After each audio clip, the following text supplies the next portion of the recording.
यदि हमारे भीतर कोई योग्यता, कला या ज्ञान है, तो हमें उसका अहंकार नहीं करना चाहिए, क्योंकि अहंकार के कारण जीव पागल हो जाता है। श्री चैतन्य महाप्रभु की इस अति महत्वपूर्ण शिक्षा को हमें सदा याद रखना चाहिए। तृणादपि सुनिचेन तरोरपि सहिष्णुना अमानिना मानदेय कीर्तनीय सदा हरि। स्वयं को तृण से भी छोटा समझते हुए वृक्ष जैसे सहिष्णु रहते हुए, कोई अभिमान न करते हुए और दूसरों को सम्मान करते हुए सदा श्री हरि का भजन करना चाहिए। तो आइए लेके आए हैं एक बहुत अच्छी कहानी, जो है पढ़ा लिखा मूर्ख। एक बार एक बहुत पढ़ा लिखा वैज्ञानिक था। उसने अपने ज्ञान पर बहुत अभिमान था। एक बार वह समुद्र के किनारे घूम रहा था, तो उसे समुद्र की सैर करने की इच्छा हुई। उसने समुद्र के किनारे खड़े एक नाविक को समुद्र की सैर कराने के लिए कहा। नाविक ने उसे अपनी नाव में बैठा लिया और उसे समुद्र के भीतर दूर तक ले गया। कुछ समय बाद वैज्ञानिक ने नाविक से पूछा, क्या तुम्हें भौतिक विज्ञान की कुछ जानकारी है? वह नाविक बोला, साहब, मैं तो अनपढ़ हूं, केवल नाव चलाना ही जानता हूं।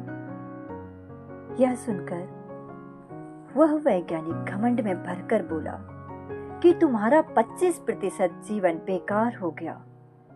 कुछ समय बाद उसने फिर से उस नाविक से पूछा, अच्छा, तुम्हें भौतिक विज्ञान न सही, लेकिन रसायन विज्ञान का कुछ तो पता होगा। नाविक बोला, साहब, मैंने आपको पहले ही बताया कि मैं अनपढ़ केवल नाव चलाना ही जानता हूँ। मैंने किसी प्रकार की कोई पढ़ाई नहीं की।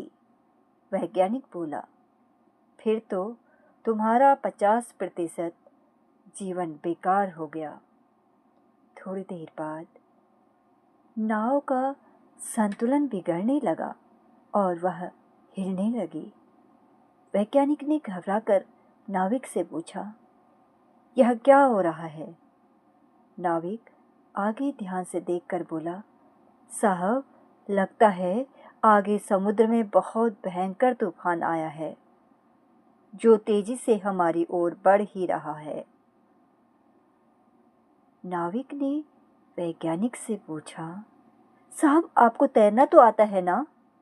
वैज्ञानिक घबराकर बोला, नहीं, मुझे तैरना नहीं आता। नाविक बोला। नाविक समुद्र में कूद गया और तैरकर किनारे पहुंच गया, जबकि वह वैज्ञानिक नाव के साथ समुद्र में डूब गया, क्योंकि उसे तैरना नहीं आता था। भौतिक विज्ञान और रसायन का ज्ञान भौतिक ज्ञान है, और यहाँ तैरने की तुलना आध्यात्मिक ज्ञान से कई गुना अधिक है। आत्मा परमात्मा का ज्ञान होना बहुत आवश्यक है। यदि हमें भौतिक ज्ञान तो है, लेकिन आत्मा परमात्मा का ज्ञान नहीं है, तो भौतिक ज्ञान व्यर्थ है। वहीं दूसरी ओर, यदि हमें आत्मा परमात्मा का ज्ञान है, लेकिन भौतिक ज्ञान नहीं है, तो भी वह पर्याप्त है। तो कैसी लगी कहानी? मिलते हैं अगले एपिसोड में कल इसी वक्त ऐसी ही और कहानी के साथ।